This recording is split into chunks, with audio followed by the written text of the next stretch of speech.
Ako naman po si Gerard. At kami po ang inyong student dramaturgs para sa kalahating oras sa isang kumpento at ang inyong moderator para sa ating talkback ngayong umaga. So, before anything else, we would like to thank everyone who joined us today morning on a Sunday to watch DUP's Palak Ritoni. Kumusta gilito ang alaala? Thank you. And so, for today's theme ng ating talkback, we will be talking about the production design ideation. Now, we will be joined by our designers and dramaturgs, which proudly consists of our student-led team. So, tinatawag po namin ang ating mga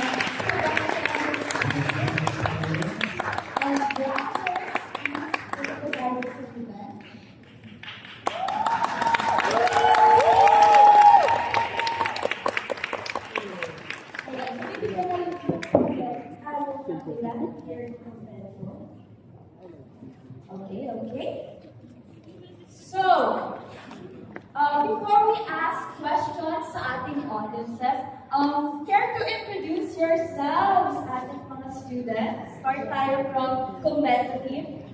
Hello everyone, I'm Ray Raijus. I'm the scenic designer for Kalahating Oras sa Isang Kumpento. I'm the lighting and costume designer for Kalahating Oras sa Isang Kumpento. Ang umaga po, ako po si Araya Banaya at ako po ang sound designer para sa kumpleto. Hi everyone, ako po si Neil Shane at ako ang music designer ng May Katwira na ako. Ang assistant director at costume stylist.